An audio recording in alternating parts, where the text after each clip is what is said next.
Okay, one of the most anticipated video games of this year that came out months ago was Ghostwire Tokyo. Originally, this game was supposed to come out back in 2021, got pushed back to this year. The game was released back in, I believe, spring of this year, and it was an action-adventure game developed by Tango Gameworks and published by Bethesda Softworks, and it was pretty much a game that had a lot to do with paranormal activity because the plot involved characters controlling the main character known as Akito, who basically wakes up alone in the streets of Shibuya, and pretty much a mysterious fog hits the city, and he realizes that it's infested with paranormal visitors. And I do think that Ghostwire Tokyo, the presentation, along with the actual gameplay, are like the strongest points about this game. And as far as the story is concerned, I mean, it's very dark and it's something that people can easily be intrigued by, but at the same time, it was criticized for its lack of depth. And honestly, the whole demonic possession aspect of the game involving the main character, I found that kind of bizarre, especially considering the fact that the being who revealed himself to be KK sounded like Tom from Toonami, which is just hilarious to me. But at the same time, I do find that kind of interesting and kind of cool, and pretty much. Akito, the main character, had to basically give up his body to KK. He was reluctant to do so, but at the same time, he had to because he didn't really have much of a choice because he was backed into a corner, especially after experience a near-death experience with the main villain, Hanuya, and pretty much the main antagonist of Ghostwire Tokyo, Hanuya, was basically trying to create a world where both the living and the underworld combined as one. And basically you had these ghoulish creatures that look like Slender Men, basically taking human souls, putting them into boxes, and either dragging them to the underworld or devouring them. So that whole aspect of Ghostwire Tokyo was absolutely ghoulish and terrifying.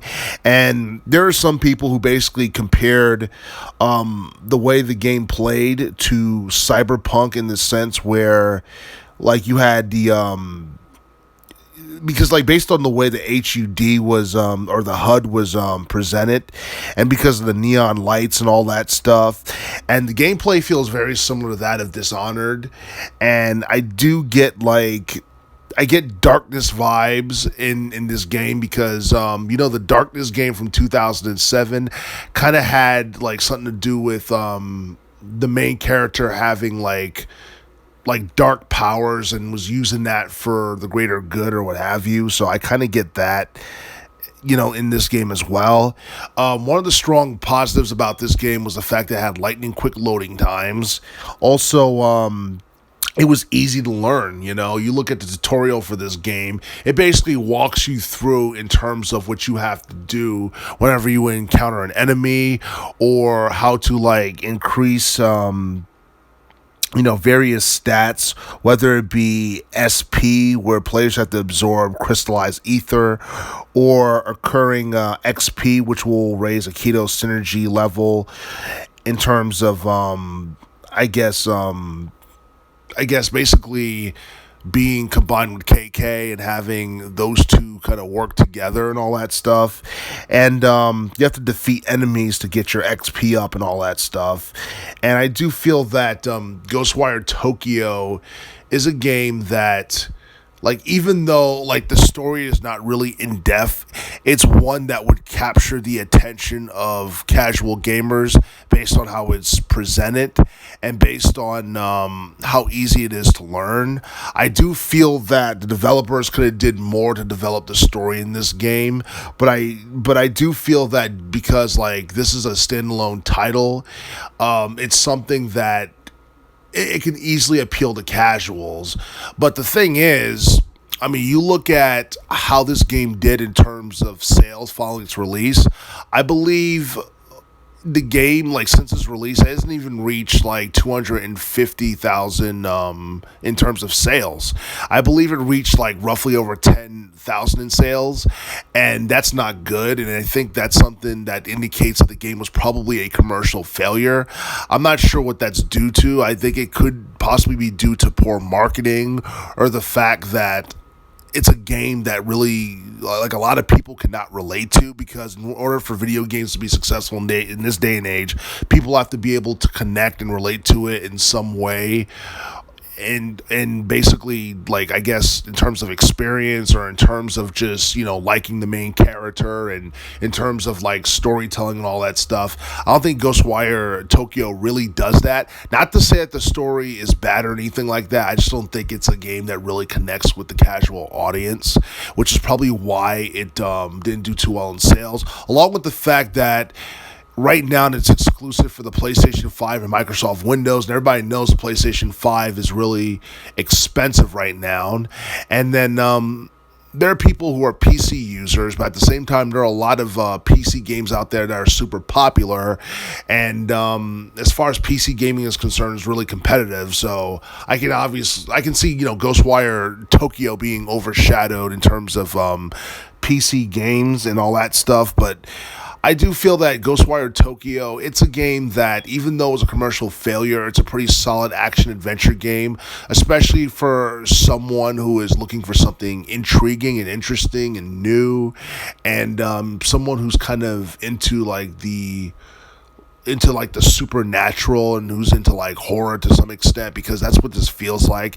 It feels kind of like a supernatural horror type action adventure video game. And I do feel that, I don't even know if there's going to be a sequel for this game, considering how poor it is done in terms of sales. But I do think that Ghostwire Tokyo is a solid game. If it does get a sequel, I'd be shocked, considering the fact that in terms of sales, it hasn't really churned that much of a profit. And I'm pretty sure it fell well below the expectations of the developers, and it fell below the expectation of Bethesda Softworks. But we will just have to wait and see. But I do feel like Ghostwire Tokyo is one of the more anticipated video games of 2022, and you can get like somewhere between 30 and 35 hours of gameplay out of this title. I think it's a pretty fun gaming experience, and I do feel like more could have been done to make the game better. But at the same time, the quality of the game is not horrible. The game itself is not horrible. It's just that the game was a commercial failure. So is it good or bad? It depends on what kind of person you are and what criteria you use to judge what's a good game from what's a bad game. Personally, I think Ghostwire Tokyo is a pretty decent game that casuals will love, but from a commercial standpoint, the game fell below a lot of people's expectation. It wasn't nearly as successful as it should have been. So I'm neutral on this game, and I'm neutral on Ghostwire Tokyo, because I do feel that it's a game that people would probably dive into just to see what it's like and all that stuff. But at the same time, once you complete the story and what have you, there's not really much to do. So yeah, that's just my opinion on Ghostwire Tokyo. It's a pretty solid game, but unfortunately, in terms of commercial success, it fell below desired expectations.